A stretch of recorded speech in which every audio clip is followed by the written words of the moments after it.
안녕하세요, 부트페이입니다. 쿠팡이나 배달의 민족 이런 앱 보면은 주문할 때 밀어서 결제, 원터치 결제 이런 것들 보신 적 있으시죠? 버튼을 옆으로 쓱 밀면 그걸로 주문이 끝나잖아요. 원클릭으로 바로 사지고, 카카오 택시 같은 경우에는 택시에서 내리면 알아서 결제가 되기도 하고요. 이번 영상에서 다룰 빌링 결제로 우리도 한번 만들어 보도록 할게요. 처음 주문할 때 카드를 한번 등록을 하고, 카드 정보에는 생년월일이라든지 카드 번호, 유효기간, 비밀번호 앞 두 자리 이런 것들을 한번 등록을 해서 그 다음에 결제할 때는 카드 앱에서 인증하는 과정 없이 간편하게 결제를 태울 수 있게 됩니다. 지난 영상에서는 결제창을 띄우고 카드사 선택해서 카드사 앱에서 인증까지 하고 다시 피지 결제창으로 넘어와서 결제 완료를 눌러야 결제가 됐었는데, 이거를 매번 하게 되면 고객이 불편하고 지치기도 하거든요. 매번 결제할 때마다 인증을 하면 이탈을 할 수도 있어요. 배민이나 쿠팡이 밀어서 결제, 원터치 결제 이런 것처럼 개선을 했잖아요. 우리도 그걸 이제 할 수 있습니다. 카드 정보를 한번 등록하면 빌링키라고 하는 게 발급이 돼요. 빌링키라고 하는 거를 등록받아서 우리가 서버에 저장을 한 다음에 이거를 잘 활용을 해서 결제를 할 수가 있습니다. 고객이 카드를 등록하면 그 카드로 다시 결제할 수 있는 권한, 이게 빌링키입니다. 우리 서버에서 이 빌링키를 들고 있다가 원하는 시점 있잖아요. 밀어서 결제라든지 또는 고객이 화면을 보고 있는 게 아니라 택시에서 내렸을 때라든지 이런 원하는 시점에서 서버에서 결제 승인을 요청할 수 있어요. 활용도가 되게 다양하거든요. 크라우드 펀딩처럼 모금액 목표가 달성이 되면 그때 결제하기, 특정 날짜에 특정 조건에 결제가 되게끔 서버에서 시점을 정할 수 있습니다. 특정 일에 결제를 예약할 수도 있고, 넷플릭스처럼 매달 결제를 반복해서 구독 결제할 수도 있어요. 전부 이 빌링키라고 하는 개념을 활용을 해서 응용해서 만들 수 있는 거고, 이렇게 하면 사용자에게 더욱 편리한 UX를 제공할 수 있고 서비스 운영 차원에서도 저항감 없이 결제를 받을 수 있어서 구매 전환율도 올라가겠죠. 이번 강의에서는 빌링키를 발급하고 그 빌링키로 결제를 요청하는 데까지 한번 다뤄보겠습니다. 예약 결제나 구독 결제 이런 것들은 다음 영상에서 다룰 테니까 참고하시고요. 이번 영상만 하더라도 쿠팡처럼 원터치 결제, 밀어서 결제 이런 건 충분히 응용 가능하니까, 한번 결제 수단을 등록한 거니까 결제하려고 할 때 등록된 결제 수단 보여주고 6자리 같은 비밀번호 입력받게 하고 결제하기, 그런 거 충분히 가능합니다. 먼저 부트페이에 로그인을 해주시고, 회원가입을 안 하셨다면 회원가입을 해주세요. 사용하실 프로젝트를 선택을 하시고 해당 프로젝트의 결제 수단 설정부터 볼게요. 빌링 결제니까 카드 자동 또는 카드 정기 이런 결제 수단을 활성화를 해야 되거든요. 카드 자동이라는 용어가 처음 나왔으니까 용어 정리부터 한번 해볼게요. 카드 자동, 카드 정기, 빌링 결제 다 비슷한 말로 보시면 됩니다. 빌링키 자체는 카드 말고도 계좌나 휴대폰이나 이런 것들로도 빌링키 발급을 받을 수는 있는데, 카드가 대표적인 수단이고 주로 구독 결제에 쓰다 보니 카드 자동, 카드 정기 이런 용어가 파생이 된 겁니다. 부트페이에서도 이런 용어를 다 혼용해서 사용을 하고 있어요. PG 가맹 전이면 샌드박스 모드라고 해서 테스트로 결제할 수 있도록 제공이 되니까 이걸로 테스트를 하시면 되고, 저는 PG를 가맹하고 싶다라고 하시면 우측 상단에 PG 신청하기 메뉴가 있습니다. 여기에서 원하시는 PG사를 하나 선택을 해서 진행을 하시면 되는데, 참고로 라이트페이라고 하는 PG사가 하루 만에 입점이 가능하니까 추천을 드리고 있습니다. 다른 PG사들은 PG 심사 기간이 2주인데 라이트페이는 하루 만에 입점이 가능하고요. 참고하시고요. PG 가맹을 신청하실 때 카드 정기 결제를 쓰겠다라고 체크를 하시거나 계약서를 받게 되면은 사용할 결제 수단 항목에 체크를 하셔야 되는데, 카드 정기 결제를 꼭 체크를 하셔야 됩니다. 결제 수단 활성화가 끝났으면은 그 다음에 프로젝트 연동키도 확인을 해볼게요. 지난 영상에서 다 다룬 내용이긴 한데 못 보신 분들이 있을 수 있으니까 빠르게 한번 다뤄볼게요. 프로젝트 연동키를 아직 안 만드신 분이라면 결제 연동키를 생성을 하신 후에 EMB 같은 환경 변수 파일에 입력을 하셔서 가능한 키는 외부로 유출되지 않도록 주의하시고요. 클라이언트 키는 결제창을 띄우는 용도, 시크릿 키는 주로 서버 API 통신을 위한 용도인데, 빌링 결제는 특성상 서버 API 통신이 많아요. 시크릿 키가 외부로 유출되지 않도록 주의하시고요. 만약 빌링 키랑 시크릿 키가 유출되면 해커가 마음대로 결제를 할 수 있는데, 해당 가맹점, 그러니까 지금 만드시는 서비스에 대해서만 발급이 되는 거니까 어느 정도 안전 장치가 있는 셈이에요. 이제 기본적인 개발 준비는 되고, 부트페이 개발 문서를 보시면은 MCP 주소가 있습니다. 이 MCP 주소를 AI한테 먹이시고 프롬프트를 한번 해볼게요. 부트페이 MCP 참고해서 빌링 결제 연동해줘, PG사는 라이트페이로 해줘. 그러면 AI가 해당 프로젝트 환경을 파악을 하고 빌링키를 발급하고 조회하고 저장하고 결제하는 것까지 알아서 붙여줄 겁니다. AI가 구현하는 동안 빌링키가 어떻게 발급되는 건지만 살펴볼게요. 고객은 결제창에 카드 정보를 등록하면 빌링키가 발급되거든요. 카드 정보는 카드 번호, 유효기간, 생년월일, 그리고 카드 비밀번호 앞 두 자리, 줄여서 카유생비라고 할게요. PG사에 따라 등록 과정에서 인증 절차를 거치기도 합니다. 카드 카드 정보 등록할 때 문자 인증, 휴대폰 인증, 조금 심한 피지사는 공인인증서를 등록하라고 하는 경우도 있어요. 인증 절차가 복잡하면 관리 책임을 고객에게 돌릴 수가 있어서 좋기는 한데 사용하기 불편해지요. UX가 많이 불편해집니다. 그래서 REST API 방식을 가맹점들이 보통 선호하게 됩니다. 결제수단 등록 시에 인증을 하긴 하는데 서비스 레벨에서 보면 회원가입할 때 본인 인증을 할 수도 있잖아요. 애초에 이미 인증을 했었으면은 결제 약관이나 자동 결제 약관까지 나중에 또 인증을 받으면은 번거로우니까 회원가입할 때라든지 그럴 때 통합적으로 인증을 하면서 인증 절차를 줄일 수도 있겠죠. 어떤 서비스를 사용하시다 보면 결제수단 등록할 때마다 인증을 하거나 아이디 패스워드를 찾을 때마다 인증하거나 하게 하면 사실 굉장히 짜증 나거든요. 그래서 가맹점들이 REST API 방식의 빌링키 발급을 지원하는 피지사들을 선호할 수밖에 없는 것 같습니다. 지원하는 피지사는 라이트페이, 나이스페이, 토스, 웰컴 페이먼츠 정도가 있습니다. 다만 REST API로 가면 카드 정보를 우리 서버가 직접 받게 되고 인증 책임도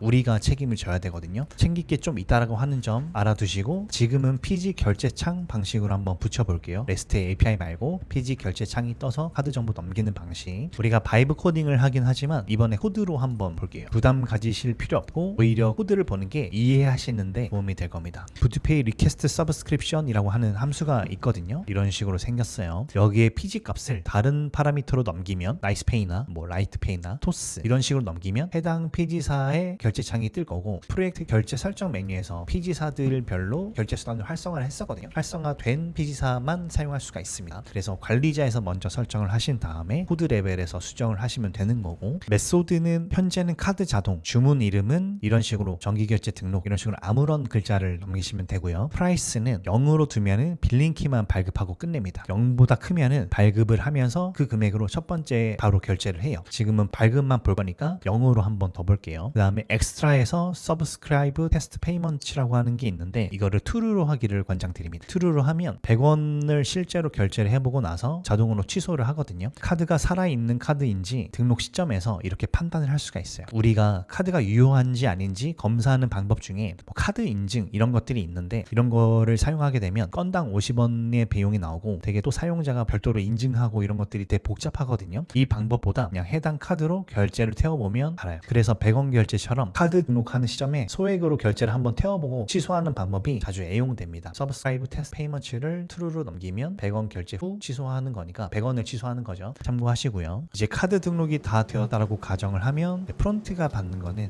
receive ID라고 하는 영수증 아이디 하나거든요. 빌링키는 그 자체가 결제 권한이라서 브라우저에 내려주면 개발자 도구만 열면 쉽게 볼 수가 있어서 이제 보안상 프론트는 영수증 아이디만 발급받는 거고 이제 이걸로 서버에 전달해서 서버가 receive ID를 활용을 해서 빌링키를 조회해야 하는 구조입니다. AI가 이런 식으로 구현을 해줄 거고 빌링키 조회를 하게 되면 빌링키, 카드사, 그 다음에 마스킹된 카드번호 땡땡땡땡 중간에 카드번호가 땡땡땡땡 마스킹 처리된 거를 보실 수가 있으실 거예요. 이런 값들을 DB에 잘 저장을 해두셔야 됩니다. 빌링키를 DB에 저장을 했어요. 발급받은 빌링키로 이제 결제 요청을 한번 해볼게요. 고객이 주문서에서 결제하기를 누르면 미리 등록된 카드를 보여주고 선택해서 원터치 결제하게 하는 흐름 있잖아요. 그걸 우리가 원하는 UI로 구현을 할 수가 있어요. 코드도 잠깐 볼게요. 아까 부드페이 리퀘스트 서브스크라이브 페이먼트라고 하면서 빌링키를 넘기게 되어 있죠. 아까 발급받았었던 저장해둔 빌링키를 여기에 넣고 금액이랑 주문번호 같은 거를 결제할 금액을 넣고 주문번호는 고유하게 생성을 해서 최대한 고유하게 생성을 해서 보내면은 결제가 됩니다. 금액은 서비스에서 계산을 해서 넣는 거예요. 주문서 화면에서 보였었던 금액을 넣으셔도 되고 택시에서 목적지가 얼마입니다 이렇게 처음에 정해졌으면은 그 금액을 태워도 되고 중간에 어디를 경유하거나 조금 돌아가거나 하고 해서 추가 금액이 나온다라고 하면 그 추가 금액도 반영을 해서 넣으셔도 됩니다. 실행을 해보시면은 결제는 될 거고 고객한테 결제 승인 문자도 갈 겁니다. 빌링키로 결제 요청을 하게 되면 응답값이 바로 오거든요. 이런 것들도 다 저장을 하시고 receive ID라고 하는 것도 올 거예요. 이것들을 저장을 했다가 나중에 결제를 또 조회할 일이 있다 이렇게 활용을 하시면 되고 취소할 때도 활용을 하시면 됩니다. 고객한테 결제 승인 문자는 가기는 하는데 이게 무슨 결제인지 모를 수도 있어요. 고객이 인지를 못할 수도 있죠. 그래서 서비스 차원에서 결제 완료 고지를 해주시는 게 좋습니다. 뭐 이메일이나 알림톡 이런 것들로 어떤 상품이 얼마에 결제가 됐다 이런 것들을 보내주시면은 고객이 더 쉽게 인지를 할 거예요.